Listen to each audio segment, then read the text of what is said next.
Good evening, ladies and gentlemen. Welcome back to EVE Online. Today we'll be kind of doing more of an aspiration episode. This continues along the line of getting into nullsec, but it's kind of like things to aspire towards. These aren't things that come very quickly, but we can look at them and admire them and hopefully one day, plan to fly one of these things.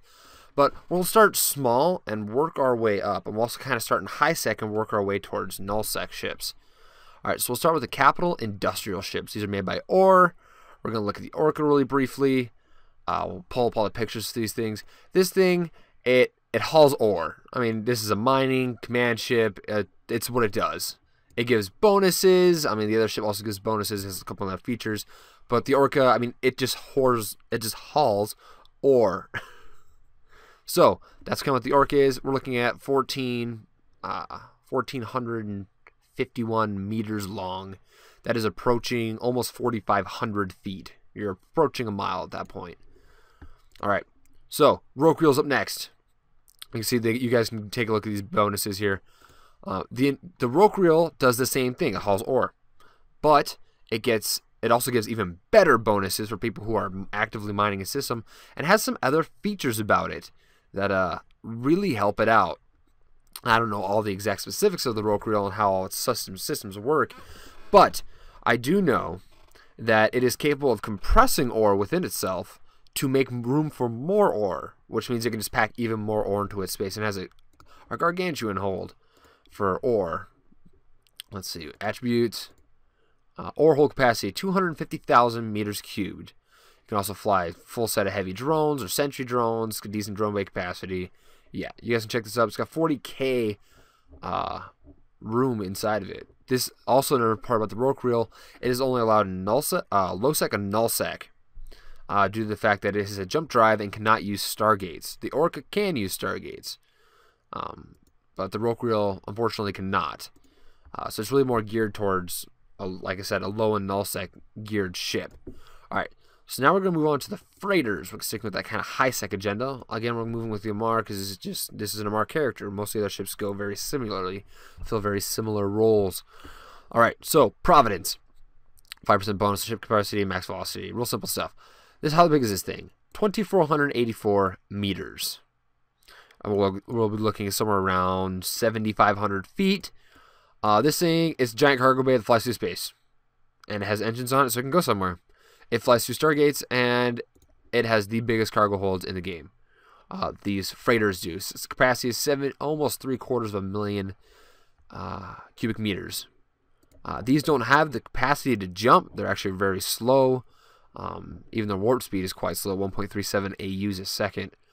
Anywho, these are expensive. We're talking, I mean, this is holding up at 1.3, was what it says. Yeah, about 1.3. The Sharon's 1.3, Obelisk, Fener. All about 1.3 billion ISK. These are trade industrial geared. That's what they're used for. This moving things from station to station in high sec. You could use them to haul ore, but they're really a little bit expensive to be hauling ore around high sec. So, anyway, you guys can do what you want. It doesn't matter. So we can look at another. We'll finish with the trade and industrial geared ships here before moving into the more favorable, PvP geared ships. The jump freighters. They are the same thing as the freighters. They have a slightly smaller bay, about a third of the size. This is a little over 250,000 cubic meters, but these possess a jump capability. Now, it's the same size to the meter of the other ship. It has a different paint scheme, color scheme, which actually looks quite sharp. That dark maroon and that gold together, very sharp. So those have the jump capacity, and they are expensive. 6.5 billion looking at for the ARC, 6.4, 6.5, 6.4. So 6.4 to 6.5 billion ISK for these things, but they can make so much money. I mean, they can fly in high sec. They're the only ship with a jump drive that can fly in high sec. Unless you want to include the Black Ops, but nah. They have that capacity. They can use targets and they can jump at the same time. These are also targets. Big time targets. You don't want to just be like hanging out in a high sec in these things because someone's like, hey, like a six almost 7 billion ISK ship. They're probably carrying even more in their cargo hold. Let's just blow them up. Usually to get whatever in your cargo hold. But a lot of people will use them, I have an experience from seeing people use them in nullsec. They will jump to a system, because you can only jump around in low and nullsec. Otherwise, you have to use stargates in highsec. So they will jump to a low-sec station right next to highsec, and they will either jump the stargate and hide in the highsec system in a station, or they will park in the station at low-sec and use a freighter or other type ships to move this stuff into highsec. They usually do not take... they don't hang around in highsec in their jump freighters. Anywho, let's move on to the more interesting ships, shall we? Carriers we'll start with. We'll start with the regular carriers. So the Archon, we'll look up for the Amar. 3,175 meters. We're looking at a little over 9,000, a little over 9,300 feet. We're starting to approach up upon 2 miles long. These things they're just huge. Carriers possess great skills. I mean, they're drone boats. These are the top of the mountain drone boats. These are the best things you can get as far as drone boats go. For versatility, a regular carrier as opposed to a super carrier, which the Aeon is, we'll talk about that in here in just a minute.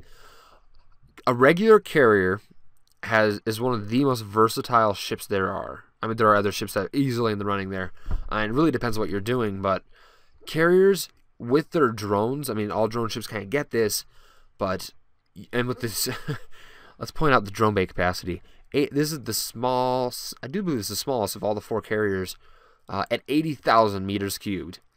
That is a silly amount of drone bay.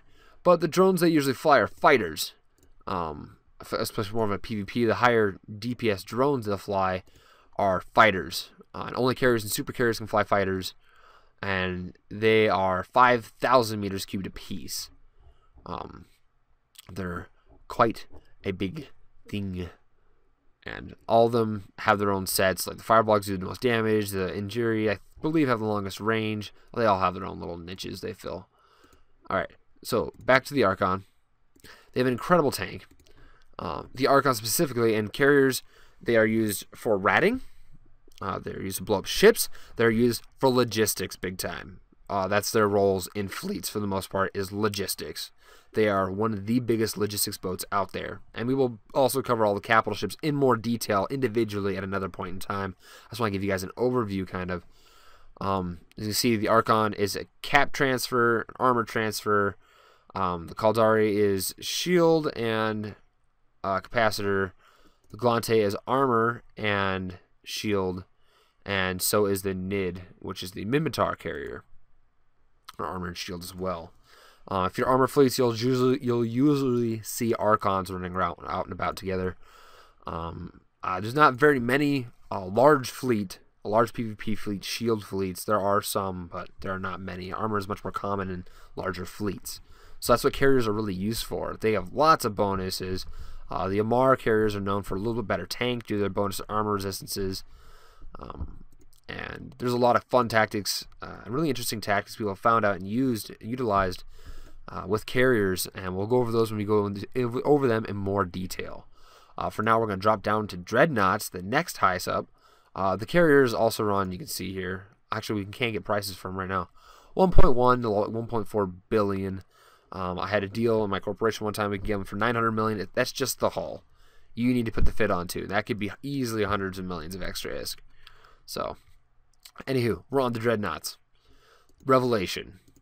This is the Mars Dreadnought. It is 3,820 meters long. It can fit 3.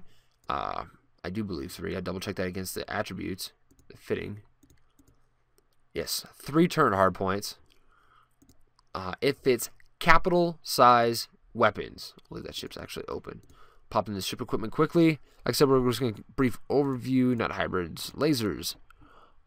Extra large beam lasers. Dual giga module laser. 1. Yeah. And there's dual giga beam laser. Yeah, they're huge. Let's see. We can actually look at a picture of these things. The gun itself is 127 meters long. The gun platform by itself is bigger than most frigates. Faction frigates approach this size. They're incredible. I mean, the actually falls 32k, but you look at the Osmals are like 80. You can easily extend that way further, approaching the ship's maximum targeting range easily, which can be lengthened with skills and with sensor boosters, SIBOs, as they're commonly referred to. let's see, what can Revelation naturally lock to? 97.5. You could probably easily almost extend that to 150, 170, maybe even closer to 200. I don't have any formulas in front of me right now, but that is the Dreadnoughts. They are used for POS bashing. They're used for shooting structures and other capital ships. That's really all they're used for. And for the most part, they are just about worthless if they don't use their siege modules. Siege modules give them between 700 and 840% damage increase. They cannot move. They cannot accept armor repairs from other ships or like any kind of inbound logistics. They have to repair for themselves, which they also get bonuses to. But they become stationary. They can become a shooting platform. There's for a period of time they cannot move, which is the death of several Dreadnoughts in certain situations. Alright, so we're going to move on to the Supercarriers, next highest up on the line. I've heard estimates for Supercarriers, since they are not actually sold on market, 20-ish billion-isk, 20, 30. So feel free to throw out in the comments if you guys have a little more accurate price on there. These are not sold on contracts. They're not sold in the market. They have to be sold in person. But they're the only ship that can fly fighter bombers, which are even bigger than the fighters. And you're talking about something that is, let's see, fighter bombers. We'll go back to the side. Malleus. Sorry, I want to do this. 23 meters long. These things are small frigates running around that you can deploy. And you can deploy a lot of them, might I add. Going back to the carrier.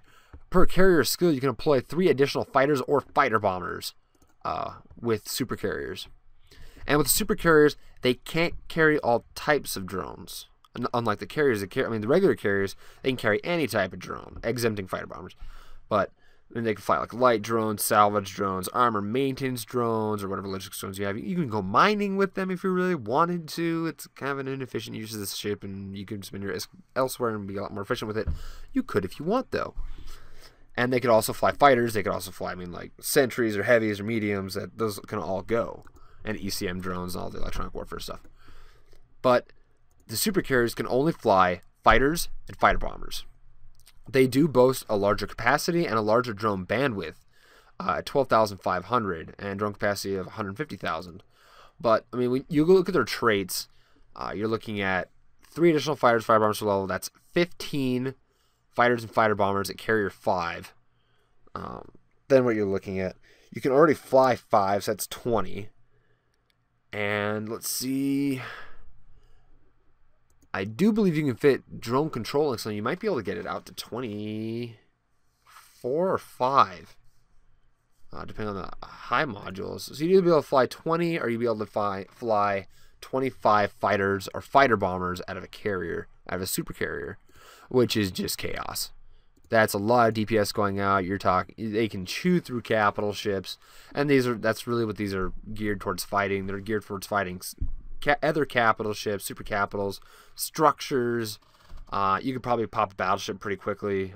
The Dreadnoughts could also do that as well. Anything smaller, really, they're not going to be able to hit. The Supercarriers more so. Drones are generally, especially fighters, are a little bit better off as far as tracking smaller things and actually hitting them, as opposed to Dreadnoughts, which have massive guns that are bigger than fighters and have really a hard time turning very quickly. Their tracking speed is quite horrendous. Anywho, we're going to get on to the bread and butter of what we have for capital ships. And first of all, I'd like to mention there's capital ships and super capital ships. The Supercarrier is a super capital. So is the Titan, which we'll be talking about here in a second. The super capitals cannot dock. They cannot, all capitals, exempting jump freighters, cannot use stargates, exempting the jump freighters and the Orca. Super capitals cannot dock, and what else was the other one?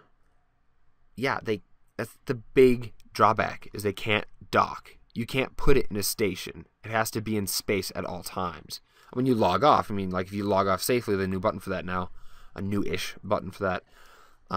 You can log off safely, and after 30 seconds, the ship does disappear. But we will look into some tactics for logging off in the middle of a battle and why you would want to do so when we look at these more in depth at a further point in time. But like I said, super capitals, you can't dock them. So you pretty much have to have a character always sitting in them. And we'll talk about various things like that, such as holding carriers later. Let's look, before we have an observance of the Avatar, let's go back and check the size on the Aeon. How big is the Aeon? We're looking at 4,673. Yeah, we're crouching up on about 14-ish thousand feet. You're looking at 2.5, a little over 2.5 miles long for those who use the Imperial system. All right, back to the Amar, the Titan, the Avatar. Titans are used for several things. They can fit the clone vat bays, which the Rokuil can as well, so you can have jump clones in them. They can also fit jump portal generators. One of the 2 ships that can fit that. One of the only ship that can fit a regular jump portal generator. Black Ops can fit covert jump portal generators, but Titans can jump any ship, any sub-cap ship, through their jump portal generator. It's kind of like they can sit there and be a giant slingshot to slingshot other ships in. They still have to have a signer to lock onto, but they can just set themselves up to jump other ships in. And this is regularly used as opposed to jump bridges in, not necessarily, they don't exactly fill the exact same roles as a jump bridge does, but they do when being utilized in PvP fleets. So that is a major thing they do. The biggest weapon they carry, it's the only, this weapon can only be carried by these ships, is a doomsday device. Now we're gonna have a quick little peeky into the Judgment. They do take fuel. They take isotopes. Actually, they're jump isotopes to fuel these. You have to pull fuel, I do believe, out of your fuel bay. It might be out of your cargo though. I can't say I've flown a Titan, so I can't say for sure. There's certain downsides of firing your Doomsday, but look at this. I mean, 2 million EM damage coming out of a Titan. That's a single shot. Some people have known to insta-pop, a single shot, capital ships, Dreadnoughts, Carriers, popped in a single shot because of this device.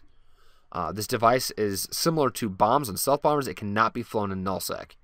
It can't be utilized. So Titans really, outside of nullsec, are almost useless in a fight. Still jumping people around, yeah, they're fine.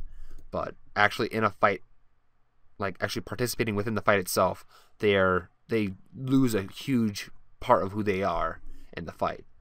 So we're gonna look and see just how big these guys are. Looking at 13 kilometers. I can't say I have a mile conversion off the top of my head in that. You can take a probably pretty good guess. We're looking probably at like 8 miles, 7-8 miles long. Yeah. And I do believe, if I remember correctly, I mean, this is 13 kilometers long. I probably want to say it's about 4 kilometers high. Yeah. It's a big dome out in the front. Oh, it's pretty. They're massive ships. They're capable of so much. They're also so expensive. As I said, super capitals cannot be docked. So they can't be sold in the markets or in contracts. For a Titan, for a hull, you'd have to buy directly from another person, which can be, it's a risky thing. It's a high-risk thing that happens. A lot of money gets transferred hands, and a very expensive ship gets transferred as well. I've heard numbers tagging in between 60 to 80 billion ISK to have the hull for this. Your fit's going to be even more on top of that. People usually spend just almost that much, if not more, on their fit for that ship. Just because they're so big and expensive, they are worthy of faction modules, which can, if you faction fit one of these things, you could be looking at spending that 60 to 80 million over again in faction fitting it. Capital ships also get to utilize a fitting service. You cannot utilize your own fitting service, but you can use other people's fitting service. So if you have 2 carriers or like 2 capitals ships running together, as far as the PvP capitals, and I do believe the Rokuil as well, maybe even the Orca, I have to double check that, you could use the other person's fitting service, and you'd change your fit as you go. And it's very common to change your fit several times in any kind of PvP engagement. So it can be really entertaining in that way. I mean, people usually change up their fit while they're jumping around. They'll jump somewhere and they change all their mids and lows to like capacitor recharges and capacitor power relays to get their cat back up so they can jump again. Because it takes 95% of the capacitor to jump a ship. So, anyway, I hope you guys have enjoyed this. You guys can have something to aspire to as far as these ships are. We'll take a quick peek to see just how long it takes to train a Titan. 189 days. I'm already a little bit ahead. So it's going to be probably about close to 200 days. You'd be looking at And you can make it shorter with putting implants and stuff in. We'll go over that as well in future videos. I hope you guys enjoy the rest of your day. Carriers aren't that bad to jump in. We'll give a quick look over all these. Archon, Aeon, Carriers and Supercarriers have the same requirements. 141 days, it's less. And then Dreadnoughts should be even less. Let's see, 102 days. So you're looking at like 3 months, 4 months just to sit in it. You would have none of the skills to fire any of the guns. For a Dreadnought, you'd actually be able to put it in siege mode. For that tactical weapon reconfiguration is the siege mode on it. You would not be able to fly fighter bombers, fighters, anything for carriers. You wouldn't be able to fit anything, including the Doomsday. On the Titan, I mean, you'd have a ship only.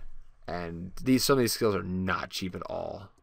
Capital ship skill by itself is 400 million. Dreadnought skill is 100 million. Carrier skill is 500 million. The Titan skill is 5.5 billion ISK. None of these are cheap. Even the Advanced Spaceship Command, which is a little bit further down there, is still 50 million ISK. These are something to aspire to in the distance. These aren't something you'd really want to get in one of these. I mean, these things are awesome. It's great. You'd love to fly one of these. I'd love to fly one of these. In fact, one of my characters is ready to fly some of these.